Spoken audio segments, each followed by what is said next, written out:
Hello students, मैं विकलेश कुमार आप सभी के बीच क्लास 12 के ज्योग्राफी का दूसरा चैप्टर विश्व जनसंख्या वितरण घनत्व एवं वृद्धि आप लोगों के बीच में लेकर के आ रहा हूं। इसके पहले मैंने जो है इस चैप्टर का पहला पार्ट बना दिया है और अपने YouTube channel cap world 71 CAPWORLD 71 ठीक है, कैप वर्ल्ड 71 पर उसे रिलीज कर दिया है।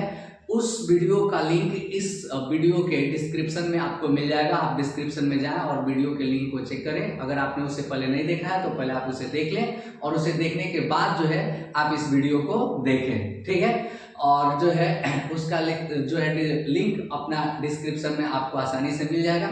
तो आइए हम सब अब जो है इस चैप्टर के दूसरे पार्ट को शुरू करते हैं। यहाँ ध्यान देंगे आप लोग, ठीक है। क्या चीज? तो उत्तरी जो गोलार्ध आप देख रहे हैं, सर्वाधिक जनसंख्या उत्तरी गोलार्ध पर ही निवास करती है। किस गोलार्ध पर निवास करती है? उत्तरी गोलार्ध पर। याद रहेगा आपको कि अधिकांश जनसंख्या जो है किस गोलार्ध में रहती है? उत्तरी गोलार्ध में, ठीक है। देखिए 20 डिग्री अक्षांश से लेके 60 डिग्री अक्षांश तक, क्लियर है? याद रखना है आपको। कहां से कहां तक है? तो 20 डिग्री से लेके 60 डिग्री अक्षांश तक, 20 डिग्री से लेके 60 डिग्री अक्षांश, ठीक है, अक्षांश तक दुनिया की 85% जनसंख्या 80% जनसंख्या लगभग निवास करती है। कितना जनसंख्या? 80%। याद रखेंगे 20 डिग्री से 60 डिग्री अक्षांश के बीच में कुल कितना जनसंख्या निवास करती है? 80%। और यहां आप देखेंगे कि ये 0 से 20 और 60 से 100, ठीक है, 60 से ऊपर और 20 से 0 के बीच में कुल मिला के 10% जनसंख्या निवास करती है। कितनी जनसंख्या निवास करती है? 10%। याद रहेगा आपको, 10%। 20 डिग्री से 60 डिग्री अक्षांश के बीच में 80%, 20 डिग्री से 60 डिग्री अक्षांश के बीच में कितना? 80% जनसंख्या दुनिया की। अभी मैंने बताया आपको 8.3 है ना अरब, यानी कि लगभग 830 करोड़। कितना करोड़? 830 करोड़। अब इसमें से क्या कर रहा है? 80%, देखो 8 है 64, ठीक है, 640 और 8 तरीके 24 से, ठीक है, यानी कि 64, लगभग 660 करोड़ जनसंख्या सिर्फ कहां से कहां?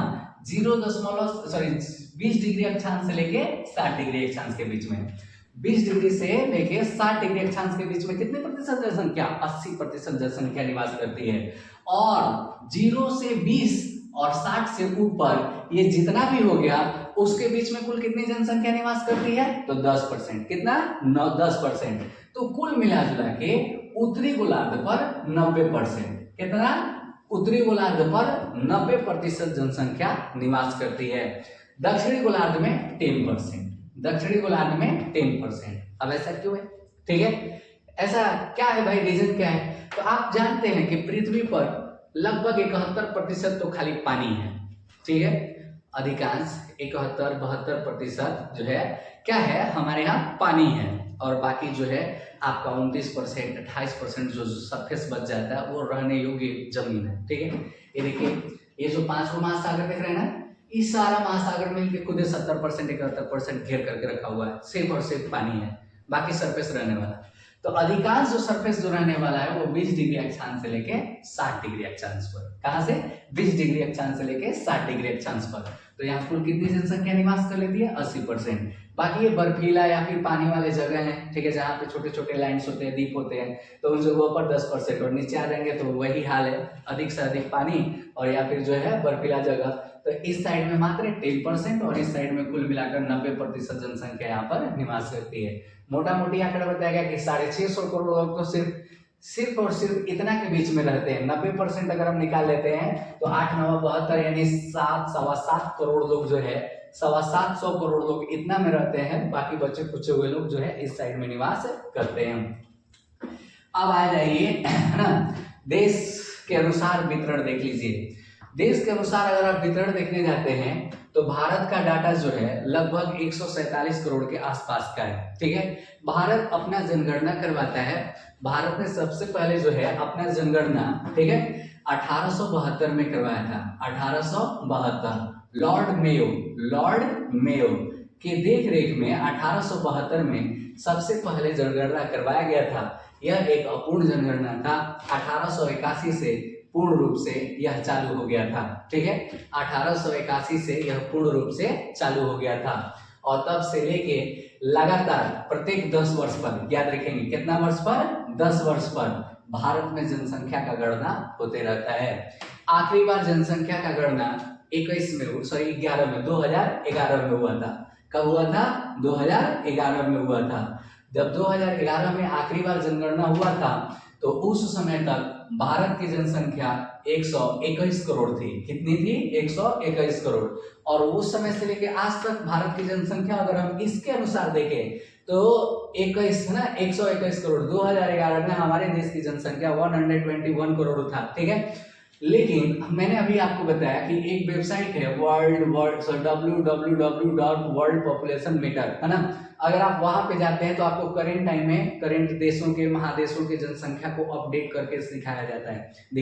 ठीक है, तो अगर आपसे परीक्षा में ये पूछ देगा कि 2011 की जनगणना के अनुसार भारत का जनसंख्या कितना था तो 121 करोड़, और अभी 21 में हो जाना चाहिए था, क्योंकि हर 10 साल के बाद होता है तो हो जाना चाहिए था। लेकिन दिक्कत ये है कि जब से कोरोना काल आया है तब से जनगणना की जो व्यवस्था है हमारे यहाँ से टाल दी गई है। 2026 के लास्ट में उत्तर भारत, हिमालयी क्षेत्र जो है ना, यानी उत्तर भारत में अगर आप जाएंगे तो हिमालयन क्षेत्र में जनसंख्या का गणना चालू हो जाएगा और 2027 में पूर्ण भारत, मतलब संपूर्ण भारत में जो है ये मतलब जो है जनगणना चालू हो जाएगा। तो रिजल्ट जो है शायद 27 में देखने को मिले, किंतु कोरोना की वजह से 2021 वाला जो टाला गया वो अभी तक टला है, जनगणना अपडेट नहीं हुई है। लेकिन आप इस वेबसाइट से जाके www.worldpopulationmeter, है ना, वहां पे आप जाकर के इस जनसंख्या के चेक कर सकते हैं, वहां से आप समझ सकते हैं।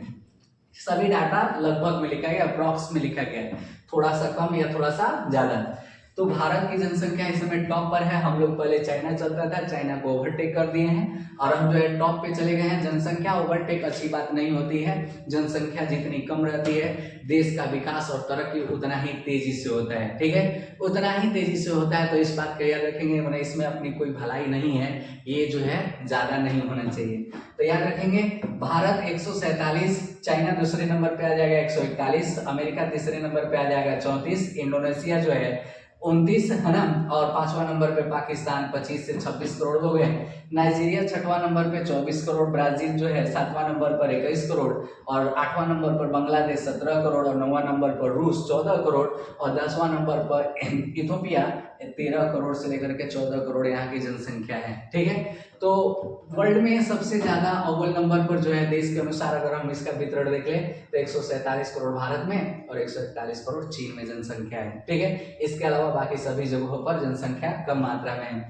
तो इस तरह से आज वाले जो है हम लोग जो है पार्ट में इतना सारा चीज जाने, महासागर, महादेश, ठीक है, इसके अलावा जो है गोलार्ध, उसके बाद में हमने भूमध्य रेखा, फिर उसके बाद कर्क रेखा, उसके बाद में देशों के अनुसार वितरण को पढ़ा है। एक बात और याद रखिएगा, जो जो आप ये महादेशों को आप देख रहे हैं, ये जो है महादेश सभ्यता के पालना के रूप में जाना जाता है। परीक्षा में ये भी आपका एक प्रश्न बन जाएगा।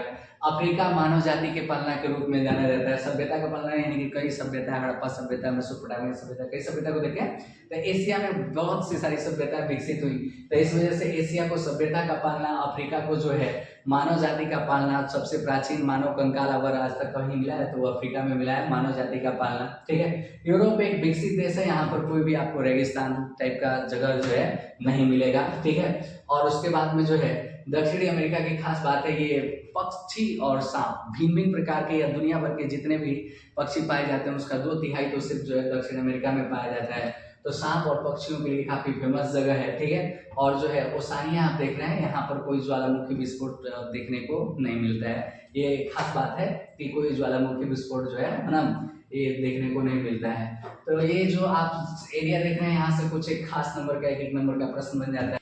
आइए अब इसके आगे देखते हैं। ठीक है, जनसंख्या का घनत्व अगला टॉपिक है आपका, जनसंख्या का घनत्व। अभी अभी आपने वितरण पढ़ा, ठीक है, कि सर्वाधिक जो है एशिया महादेश में, अगर महादेश के हिसाब से बताएं तो, ठीक है, और देश के हिसाब से बताएं तो जो है सर्वाधिक जनसंख्या जो है भारत में है। ठीक है, इसके अलावा जो आप गोलार्ध पे भी पढ़े, क्योंकि वितरण बिखराव कहाँ पृथ्वी पर कितनी कितनी संख्या मिली हुई है पढ़ रहे हैं, तो आपने ये भी पढ़ा कि उत्तरी गोलार्ध में सर्वाधिक मात्रा में 90% लगभग लोग उत्तरी गोलार्ध में रहते हैं और 10% लोग मात्र जो है दक्षिणी गोलार्ध में रहते हैं। ठीक है, अब जो है अब हम लोग देखते हैं जनसंख्या घनत्व।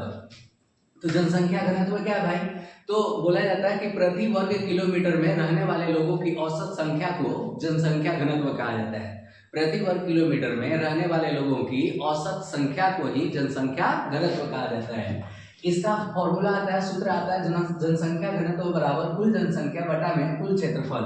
देखिए ये जो आप टॉपिक पढ़ने जा रहे हैं यहाँ से आगे, जनसंख्या घनत्व, जन्म दर और उसके बाद जो है मृत्यु दर, तो इसमें एक खास बात है, जरा आप इसे समझेंगे कि जनसंख्या का जो है जन्म दर, मृत्यु दर ये जो है और या फिर ये जनसंख्या घनत्व, इसका जब आकलन किया जाता है तो वह किसी एक खास विशेष क्षेत्र में किया जाता है जहां जलवायु अच्छा रहता है, लोगों का जीवन स्तर बेहतर होता है, तो ऐसे जगहों पर इसका जो है शोध किया जाता है एक प्रकार से। ठीक है, अब वहां पर क्या होता है कि आप देखेंगे कि एक फॉर्मूला बनाया गया कि जनसंख्या घनत्व क्या है, तो जनसंख्या घनत्व बराबर कुल जनसंख्या बटा में कुल क्षेत्रफल, यानी किसी विशेष क्षेत्र में रहने वाले लोग किसी विशेष समय में, ठीक है, किसी विशेष समय में रहने वाले, किसी विशेष समय में किसी विशेष क्षेत्र में रहने वाले लोगों की कुल जनसंख्या और वहां का कुल क्षेत्रफल। ठीक है, तो कुल जनसंख्या में कुल क्षेत्रफल से भाग देने पर हमें क्या प्राप्त हो जाता है? जनसंख्या घनत्व प्राप्त हो जाता है। जैसे मान लीजिए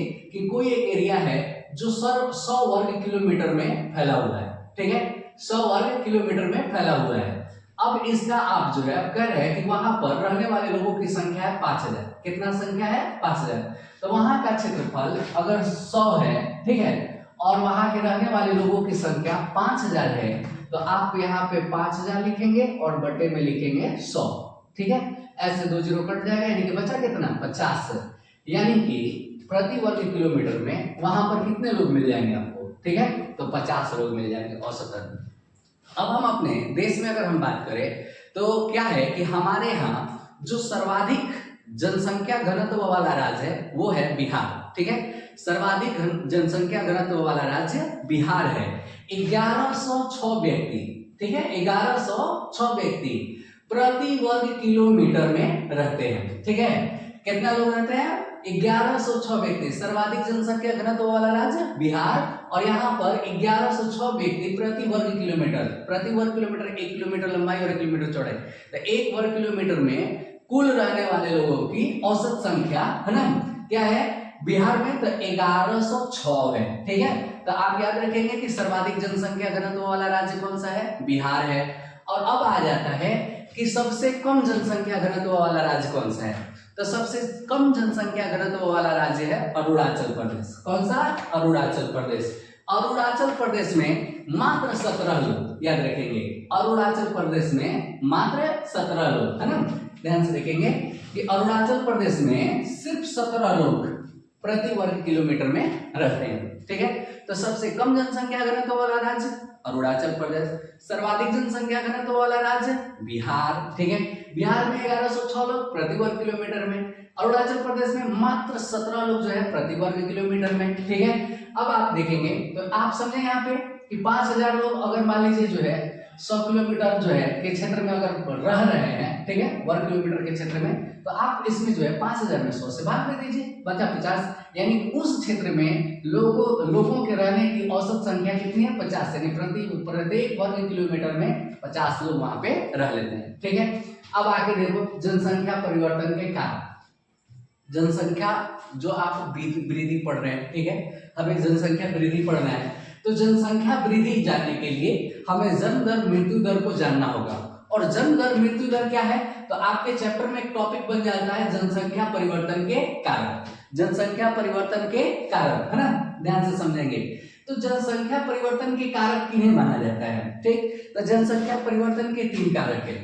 ठीक है, जनसंख्या परिवर्तन के कितने कारक हैं? 3 कारक हैं। कौन कौन है? तो जन्म दर, मृत्यु दर और प्रवास। जन्म दर, मृत्यु दर और प्रवास है, यानी किसी क्षेत्र विशेष में जनसंख्या जब परिवर्तित होता है तो उसके पीछे क्या कारण है? तो उसके पीछे कारण है वहां जन्म दर, मृत्यु दर और प्रवास। जन्म दर क्या है भाई? तो कह रहा है कि जीवित बच्चों की संख्या बटा में कुल जनसंख्या गुणे 1000। यदि किसी क्षेत्र का जन्म दर निकालना है तो क्या करते हैं कि स्त्रियों द्वारा दिए गए है ना जीवित बच्चों की संख्या बटा में उस क्षेत्र विशेष की कुल जनसंख्या और गुणा कर दिया जाता है कितना से 1000 से। तो जो संख्या बचता है वो जन्म दर के नाम से जाना जाता है। ठीक है, दर निकालने के लिए यहाँ पर 1000 से गुणा किया जाता है। ठीक है, तो जीवित बच्चों की संख्या जिनका जन्म हुआ हो नवजात शिशु है ना बटा में कुल जनसंख्या और गुणे 1000 करेंगे तो आपको मिल जाएगा जन्म दर। जन्म दर के बाद आता है मृत्यु दर। ठीक है, जन्म दर के बाद दिया जाएगा क्या चीज मृत्यु दर। तो उसी तरह से मृतकों की कुल संख्या यानी किसी खास क्षेत्र में किसी क्षेत्र विशेष में मृतकों की कुल संख्या बटा में कुल जनसंख्या, मृतकों की कुल संख्या बटा में कुल जनसंख्या और यहाँ भी जो है गुणा कर दिया जाता है 1000 से। तो जब 1000 से गुणा किया जाएगा तो जो शेष बचेगा वो जो है आपका मृत्यु दर कहलाएगा। ठीक है, जन्म दर और मृत्यु दर है ना। इसके बाद जो है जनसंख्या का वृद्धि दर, इतना से आप एक चीज जान लेंगे जनसंख्या का वृद्धि दर। खैर उसके पहले जरा इसे देखिए, हमने जन्म दर को यहां से समझा कि कुल जनसंख्या के पीछे जो है स्त्रियों द्वारा दिए गए जीवित बच्चों के जन्म को है ना संख्या को भाग दे देते हैं कुल जनसंख्या वहां के कुल जनसंख्या से और फिर क्या करते हैं 1000 से गुणा कर देते हैं। उसी प्रकार से किसी विशेष क्षेत्र में मरने वाले लोगों की कुल संख्या बटा में कुल जनसंख्या और 1000 से गुणा कर लेते हैं तो मृत्यु दर मिल जाता है। तो प्रवास क्या है भाई? तो देखिए प्रवास को समझना है तो आप ऐसे समझ सकते हैं कि प्रवास जो है जब कोई व्यक्ति अपने रहन सहन के स्थान को छोड़कर किसी दूसरे स्थान पर चला जाता है तो उसको प्रवास कहा जाता है। जब कोई व्यक्ति अपने रहन सहन के स्थान को छोड़कर किसी दूसरे जगह पर रहने के लिए चला जाता है तो उसको हम लोग क्या कहते हैं प्रवास कहते हैं। क्या कहते हैं प्रवास कहते हैं। ठीक है, अब जरा समझेंगे यहाँ पे आप लोग कि जब कोई व्यक्ति अपना रहने का स्थान, मान लीजिए कोई व्यक्ति है, ठीक है, या हम ही हैं आप ही हैं, मान लिया हम पटना में रहते हैं। कहाँ रहते भाई? पटना में। और किसी कारणवश हम पटना को छोड़ दिए और दूसरे जगह जाकर रह रहे हैं तो ये छोड़ के जाके बसने की प्रक्रिया है, इसी को बोला जाता है प्रवास। जो व्यक्ति ऐसा करता है उसको बोला जाता है प्रवासी। यानी वह व्यक्ति जो किसी स्थान को छोड़ के किसी दूसरे स्थान पर रहने के लिए चला जाए तो उसको हम लोग क्या कहेंगे प्रवासी कहेंगे। ठीक है, तो प्रवास समझ में आया कि यह एक प्रक्रिया है जिसमें एक व्यक्ति किसी विशेष स्थान को छोड़ के किसी दूसरे स्थान पर रहने के लिए चला जाता है। ठीक है, और जो व्यक्ति जाता है ऐसा करता है उस व्यक्ति को हम लोग प्रवासी कहते हैं। ठीक है, तो प्रवास और प्रवासी, प्रवास एक क्रिया हो गया, करने वाले को प्रवासी। ठीक है, अब देखो जब आदमी किसी क्षेत्र विशेष को छोड़ के जाता है, ठीक है, यानी जहां से गमन करता है, क्या करता है गमन। गमन का अर्थ है अपने स्थान को छोड़ना, छोड़ के चल देना, तो उस जगह को उद्गम कहा जाता है। क्या कहा जाता है? उद्गम। परीक्षा में 1 नंबर का प्रश्न बनेगा कि जो प्रवासी होते हैं अपने रहन सहन के स्थान को जो छोड़ के दूसरे जगह जाते हैं तो उस प्रक्रिया को या स्थान को हम लोग क्या कहते हैं उद्गम कहते हैं। जिस जगह पर जाके बसते हैं, जिस जगह पर जाकर बसते हैं उसको गंतव्य कहा जाता है। क्या कहा जाता है? गंतव्य कहा जाता है। तो ये आपके दिमाग में होना चाहिए कि जब जिस स्थान को छोड़ा जाता है तो उस स्थान को हम लोग क्या बोलते हैं उद्गम स्थान। कौन सा स्थान बोलते हैं? उद्गम स्थान। और जिस जगह पर जाके बसा जाता है उसको बोला जाता है गंतव्य स्थान। तो ये प्रवास से संबंधित 2 1 नंबर के प्रश्न आएंगे, आप लोग याद रखेंगे कि जब किसी विशेष स्थान को छोड़ के किसी दूसरे स्थान पर जाकर बसा जाए तो इस प्रक्रिया को हम लोग प्रवास करते हैं। और ऐसा करने वाले लोग यानी कि कोई आदमी किसी स्थान को छोड़ के किसी दूसरे स्थान पर जाके बस जाता है तो उसको हम लोग प्रवासी कहते हैं। क्या कर रहे हैं कि जिस स्थान को छोड़ते हैं उसे हम लोग क्या कहते हैं उद्गम। जिस स्थान को छोड़ते हैं उसे हम लोग क्या कहते हैं उद्गम। और जो है जिस स्थान पर जाके बसते हैं उसे कहा जाता है गंतव्य। जिस स्थान पर जाकर बसते हैं उसे कहा जाता है गंतव्य। ठीक है, आगे देखिए, फिर आपने पढ़ा जब जन्म दर पढ़ लिए, मृत्यु दर पढ़ लिए, फिर है जनसंख्या का वृद्धि। ठीक है, जनसंख्या का वृद्धि है ना। तो जनसंख्या के वृद्धि को निकालने के लिए जन्म दर में से मृत्यु दर को घटाया जाता है। देखिए इसका फॉर्मूला है जनसंख्या वृद्धि दर बराबर जन्म दर माइनस मृत्यु दर, ठीक है, जन्म दर माइनस मृत्यु दर, यानी कि जनसंख्या के वृद्धि को ज्ञात करना है तो जनसंख्या के वृद्धि बराबर एक नॉर्मल सा फॉर्मूला, एक साधारण सा फॉर्मूला होता है कि जन्म दर में से मृत्यु दर को घटा दीजिए तो आपको वृद्धि पता चल जाएगा, ठीक है।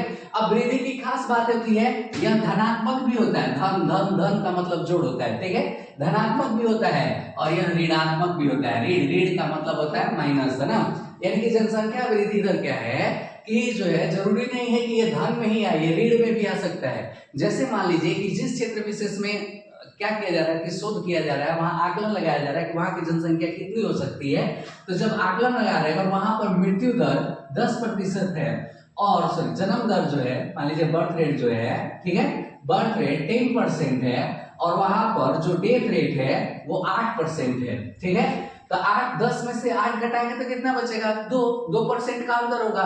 तो अगर ये 2 आ रहा है तो प्लस में आ रहा है ना, तो इसलिए यहाँ पर जनसंख्या वृद्धि दर क्या होगा, धनात्मक होगा।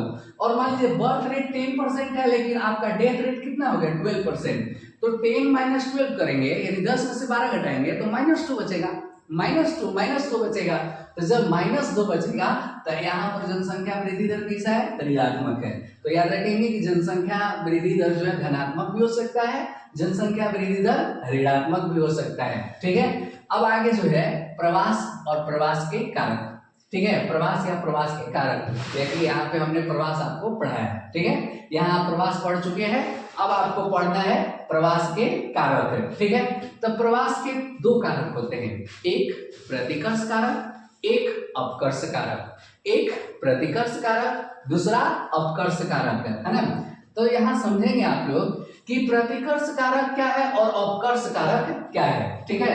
प्रतिकर्ष कारक और अपकर्ष कारक को आप कैसे समझेंगे, तो प्रतिकर्ष कारक और अपकर्ष कारक को हम लोग ऐसे समझते हैं कि देखिए वह कारण जिसके वजह से एक आदमी अपने रहने वाले विशेष स्थान को छोड़ के किसी दूसरे स्थान पर जाके बसता है, वह कारण जिसके कारण एक व्यक्ति या कोई व्यक्ति अपने है ना रहने वाले स्थान को छोड़ के किसी दूसरे स्थान पर जाके बस जाता है, उसको हम लोग बोलते हैं प्रतिकर्ष कारक, ठीक है।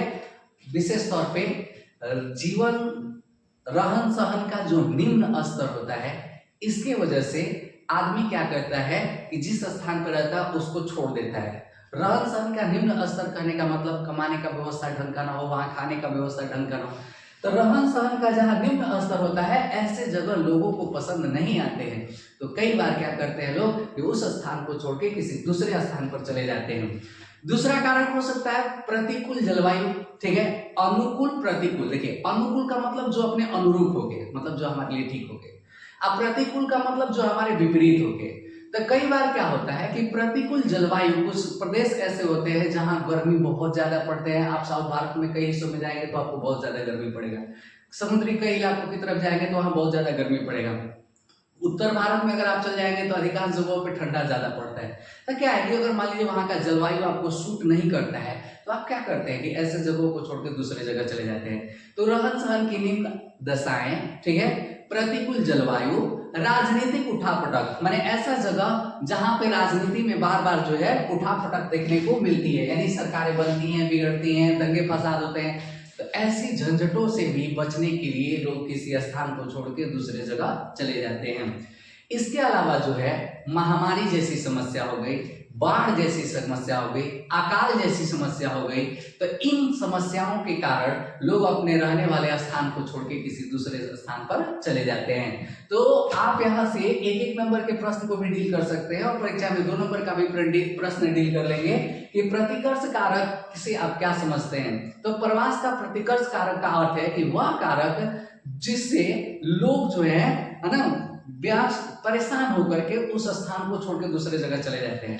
अब ये क्या कारक हो सकते हैं, ये क्या कारण हो सकते हैं, तो इसमें हो सकता है रहन सहन की निम्न दशाएं, राजनीतिक उपद्रव, उठापटक, ठीक है, सरकार का बार बार बनना बिगड़ना, दंगे फसाद, महामारी, बीमारी, ठीक है, बीमारी, महामारी और अकाल, सूखा और चिकित्सा का सुविधा का अभाव, और शिक्षा की सुविधा का अभाव, तो ऐसी स्थिति को ही, ऐसी परिस्थिति को ही, ऐसे ही कारकों को हम लोग बोलते हैं प्रतिकर्ष कारक।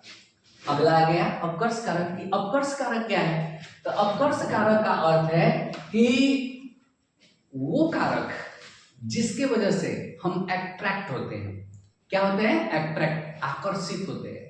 ठीक है, आकर्षित होते हैं, तो उस कारक को हम लोग बोलते हैं अपकर्ष। प्रतिकर्ष जिसके आप घृणा ना, जिसके प्रति हम निगेटिव थॉट रखते हैं वो प्रतिकर्ष, और जिससे हम अट्रैक्ट होते हैं, आकर्षित होते हैं, उसको हम लोग क्या बोलते हैं? अपकर्ष कारक।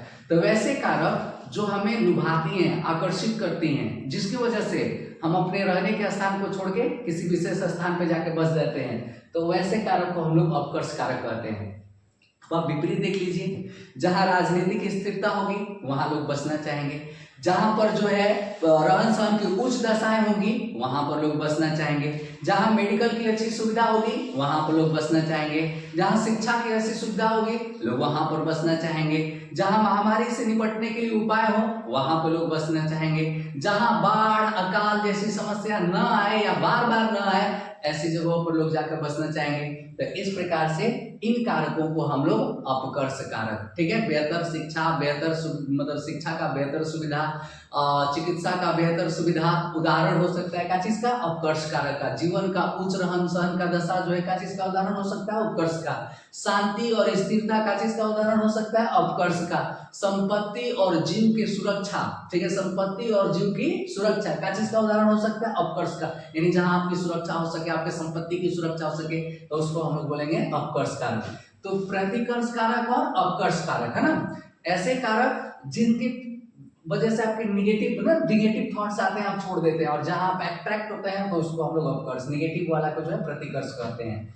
तो ये है आपके कुछ मूल चीजें, है ना, जनसंख्या का घनत्व, कुल जनसंख्या बटा में कुल क्षेत्रफल, जनसंख्या परिवर्तन के कारक, जन्म दर, मृत्यु दर तथा प्रवास। जन्म दर को जीवित बच्चों की संख्या जो जन्म दिया गया है महिलाओं के द्वारा बटा में कुल जनसंख्या और गुणे 1000 कर देना है। अब याद रखेंगे कि जन्म दर, मृत्यु दर ये किसी विशेष क्षेत्र में शोध करके निकाले जाते हैं किसी विशेष समय में, ठीक है। आगे देखिए, हर जगह इसका शोध नहीं होता है। आगे क्या कर रहे हैं? मृत्यु दर, तो मृतकों की कुल संख्या बटा में उस क्षेत्र की कुल जनसंख्या, गुणे हो जाएगा आपका 1000, ठीक है, गुणे हो जाएगा 1000। फिर उसके बाद में आपने पढ़ लिया है जनसंख्या वृद्धि, प्रवास को अभी होल्ड करते हैं। जनसंख्या वृद्धि तो जन्म दर माइनस मृत्यु दर बराबर आपका हो गया जनसंख्या वृद्धि दर, ठीक है, यह धनात्मक भी हो सकता है और ऋणात्मक। प्रवास क्या है भाई? तो अपने रहन सहन के स्थान को छोड़ के किसी दूसरे जगह पे जाके बस जाना, प्रवास से। जो ऐसा व्यक्ति करता है उस व्यक्ति को प्रवासी। प्रवास के कारक प्रतिकर्ष और अपकर्ष, एक वो कारक जिसके वजह से आप परेशान होकर छोड़ देते हैं, एक वो कारक जिसकी वजह से आप आकर्षित होकर जाके बस जाते हैं। किसी स्थान को छोड़ने का कारक प्रतिकर्ष और किसी स्थान पर बसने का कारक अपकर्ष। जनांगीकी संक्रमण सिद्धांत, ठीक है, ये देखिए इस चैप्टर का सबसे बहुमूल्य क्वेश्चन में से एक है या फिर टॉपिक में से एक है कि जनांगीकी संक्रमण सिद्धांत क्या है। तो किसी क्षेत्र की जनसंख्या का अनुमान लगाने और साथ ही साथ भविष्य में उसकी जनसंख्या कितनी हो सकती है उसका अनुमान लगाना, ठीक है।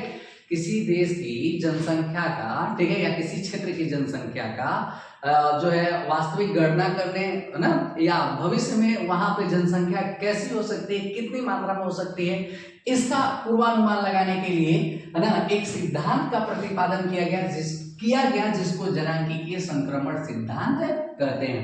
याद रखें, किसी विशेष क्षेत्र में रहने वाले, है ना, किसी विशेष क्षेत्र में रहने वाले, ध्यान से समझेंगे आप लोग, किसी विशेष क्षेत्र में रहने वाले लोगों की संख्या को ज्ञात करने और भविष्य में वहां पे जनसंख्या में होने वाली परिवर्तन या जनसंख्या को, है ना, जानने के लिए जिस सिद्धांत का प्रतिपादन किया गया उसी को हम लोग बोलते हैं जनांगीकीय संक्रमण सिद्धांत। यह 3 अवस्थाओं से होकर गुजरता है, प्रथम अवस्था, द्वितीय अवस्था, तृतीय अवस्था, ठीक है। जनांगीकीय संक्रमण सिद्धांत 3 अवस्था से, यानी कि किसी क्षेत्र की जनसंख्या को जानने और उसका पूर्वानुमान लगाने के लिए, जानने और पूर्वानुमान का मतलब पहले से अनुमान लगा लेना, ठीक है। जैसे देखेंगे तो कह रहा है कि 3 अवस्था से होकर गुजरती है, प्रथम अवस्था, द्वितीय अवस्था और तृतीय अवस्था। इसके प्रतिपादक थे W.S. थॉमसन, अमेरिकी, ठीक है, और जो है एक विद्वान थे जो विशेष तौर पे ये जनांगीकी क्षेत्र में अपना थॉट रखते हैं। तो W.S. थॉम्सन, ठीक है, याद रखना है, ये यूएसए से आते हैं, यानी अमेरिका से आते हैं, जो जनांगीकी संक्रमण सिद्धांत दिए थे, बाद में कई लोगों ने इन्हें सपोर्ट किया था, ठीक है। तो कोई भी जनसंख्या का जो है आकलन करने और उसका पूर्वानुमान लगाने के लिए 3 अवस्था से वहां के जो है जनसंख्या गुजरती है, जिसके माध्यम से ये जानकारी ले ली जाती है। देखिए, प्रथम अवस्था वह अवस्था होती है जहां पर क्या होता है कि उच्च जन्म दर और उच्च मृत्यु दर, यानी लोग भी ज्यादा मात्रा में पैदा होते हैं और मरते भी ज्यादा लोग हैं, ठीक, ज्यादा संख्या में है, यानी लोग जो है ज्यादा संख्या में पैदा भी होंगे और ज्यादा संख्या में मरेंगे भी। तो वैसी स्थिति होती है प्रथम अवस्था। क्या होता है कि ऐसे कई देश होते हैं जहां पर शिक्षा का अभाव होता है, ठीक है, स्वास्थ्य सुविधा का अभाव होता है। तो इसमें क्या होता है कि अधिकांश वहां की जनसंख्या कृषि जैसे क्षेत्रों में लगी रहती है, उन्हें विकास करने का अवसर नहीं मिलता है। तो शिक्षा के अभाव में आमतौर पर देखा जाता है कि ऐसे लोग क्या करते हैं कि जनसंख्या पे उनका अपना नियंत्रण नहीं रहता है, तो बच्चे खूब पैदा कर जाते हैं, फिर परवरिश नहीं कर पाएंगे तो वो खूब मात्रा में मर भी जाते हैं, यानी उच्च जन्म दर रहेगा और उच्च ही मृत्यु दर रहेगा। तो वैसी अवस्था को बोला जाता है प्रथम अवस्था। बांग्लादेश के क्षेत्रों में रहने वाले आदिवासी जो है इसके प्रमुख उदाहरण के रूप में देखे जाते हैं, ठीक है, विश्व में, कि यहाँ पर जो है कई लोग ऐसे हैं जो सिर्फ बच्चे पैदा करते हैं, उनका पालन पोषण नहीं ढंग से कर पाते हैं, तो कई बच्चे कुपोषण का शिकार हो जाते हैं और वो मर जाते हैं। तो जन्म दर भी उच्च और मृत्यु दर भी उच्च होता है। अगला होता है द्वितीय अवस्था। ये वो अवस्था है जहां जन्म दर मृत्यु दर तीव्र गति से बढ़ती है और फिर एक बिंदु पर जाकर रुक जाती है, ठीक है, तीव्र गति से बढ़ती है और फिर एक बिंदु पर जाके धीमी हो, रुकती नहीं है, धीमी हो जाती है, धीरे धीरे बढ़ने लगता है, तो उसको बोला जाता है द्वितीय अवस्था। क्या बोला जाता है? द्वितीय। चलेगा तेज, लेकिन बाद में क्या हो जाएगा? स्लो हो जाएगा, ठीक है। कारण क्या है कि यहाँ पर औद्योगिक विकास होने लगता है, शिक्षा की सुविधा और जो है स्वास्थ्य की सुविधा, तरह तरह की सुविधाएं होने लगती हैं, लोगों का जीवन स्तर उच्च होने लगता है। तो वैसी स्थिति में समय के अनुसार क्या करते हैं कि लोग अपने जीवन स्तर में परिवर्तन लाना चालू कर देते हैं, और जिसका नतीजा ये निकलता है कि तेज गति से जन्म दर मृत्यु दर चल रहा होता है, लेकिन एक समय तक जाके वो थम जाता है, तो उसको हम लोग बोलते हैं द्वितीय अवस्था। तृतीय अवस्था वह अवस्था है जहां जन्म दर और मृत्यु दर दोनों निम्न हो जाती है, ठीक है, जहां जन्म दर और मृत्यु दर दोनों निम्न हो जाती है, उसको हम लोग जो है तृतीय अवस्था कहते हैं। पेरू जैसा देश, श्रीलंका जैसा देश, केनिया जैसा देश, ये सब उदाहरण है द्वितीय अवस्था का, जहां तेजी से जनसंख्या बढ़ा था लेकिन फिर बाद में धीमा हो गया, ठीक है। तो ऐसे जगह को हम बोलते हैं श्रीलंका, केनिया, पेरू, सब उदाहरण है कि तीव्र गति से बढ़ा फिर स्लो हो गया, ठीक है। आगे जो है कह रहा है कि एक ऐसा जन्म दर से, एक ऐसी अवस्था जहां निम्न जन्म दर निम्न मृत्यु दर होती है, उसको हम लोग जो है तृतीय अवस्था कहते हैं। तृतीय अवस्था कुछ देश है, कनाडा, जापान और यूएसए, ठीक है। आप इन देशों की खास बात देखेंगे कि ये सभी विकसित देश हैं। वैसे देश जो काफी विकसित हैं, वैसे देश जहां के लोग शोध, ठीक है, और परामर्श जैसे उच्च क्रियाकलापों में संलग्न है, उन देशों में देखा गया है कि जन्म दर और मृत्यु दर बहुत ही कम हो गई है, यानी बहुत कम ही लोग जन्म लेते हैं और कम ही मात्रा में लोग मरते भी हैं, ठीक है। और कई बार तो ऐसा देखा जाता है कि वहां पे जनसंख्या जो वृद्धि दर है वो ऋणात्मक होते चला जाता है, जिसका परफेक्ट एग्जाम्पल है जापान, ठीक है। जापान वर्तमान में वृद्धों का शहर है, क्योंकि वहां पर वृद्ध ज्यादा हो गए हैं, युवाओं की संख्या कम है, तो सब लोग कहते हैं कि बुढ़ों का देश जापान और नौजवानों का देश भारत, ठीक है। बुढ़ों का देश जापान और नौजवानों का देश भारत, याद रखेंगे, युवाओं का देश भारत है ना, जबकि बुढ़ों का देश जापान। तो जापान एक ऐसा देश है जहां पे यूं कहे तो वो मृत्यु दर एकदम ज्यादा ही है जन्म दर से, ठीक है। और जो है एक तरह से देखा जाए तो वहां पे जनसंख्या वृद्धि दर ऋणात्मक स्थिति में चली जा रही है। तो कनाडा जैसा देश जो प्रौद्योगिकी के क्षेत्र में काफी फेमस हो गए हैं, है ना, जापान जैसे देश, यूएसए जैसे देश, इन लोगों ने क्या किया है कि जन्म दर मृत्यु दर पे बहुत हद तक नियंत्रण पा लिया है, ठीक है। तो ये है तृतीय अवस्था। तो जनांगीय संक्रमण सिद्धांत, जहां से किसी देश की जनसंख्या का आकलन और पूरे भविष्य में, है ना, होने वाले जनसंख्या में परिवर्तन का पूर्वानुमान लगाने के लिए, है ना, जनांगीय संक्रमण सिद्धांत का प्रतिपादन किया गया, जो 3 अवस्था से, पहला अवस्था जहां तेज मृत्यु दर, तेज जन्म दर, है ना, दूसरा अवस्था जहां तेजी से बढ़ेगी लेकिन बाद में है ना स्लो हो जाती है। और तीसरा एकदम ही स्लो कहिए, कम से कम जन्म और कम से कम मृत्यु, कम से कम जन्म कम से कम मृत्यु, तो वो हो गया आपका तृतीय अवस्था। इस प्रकार से आप लोगों का चैप्टर 2 से जितने भी इंपॉर्टेंट टॉपिक्स थे वो आप लोगों का इस चैप्टर से डील हो गया है। ठीक है, तो आप लोग ध्यान से इनको पढ़ें, समझें, है ना, और जो है अपना तैयारी करें, बेहतर नंबर से पास हो, है ना, चाहे आप 12th क्लास में बैठे हैं या इनके सहायता से कॉम्पिटिटिव एग्जाम के क्षेत्र में भी जाते हैं तो वहां पर भी आपको ये सहायता आपको मिल जाएगी। ठीक है, आज और जो है चैप्टर नंबर 2 के 2 पार्ट्स में ये आपका चैप्टर समाप्त हो जाता है। धन्यवाद, समाप्त हो जाता है। यहां से आप लोगों से पुनः एक ही विनती है कि आप लोग हमारे चैनल को जरूर सब्सक्राइब करिए। ठीक है, वीडियो को लाइक करिए, वीडियो को कमेंट करिए और वीडियो को शेयर भी करिए। अपना थोड़ा थोड़ा योगदान देते रहें, स्वयं लाभान्वित होइए और हमें भी लाभान्वित करते रहें। धन्यवाद।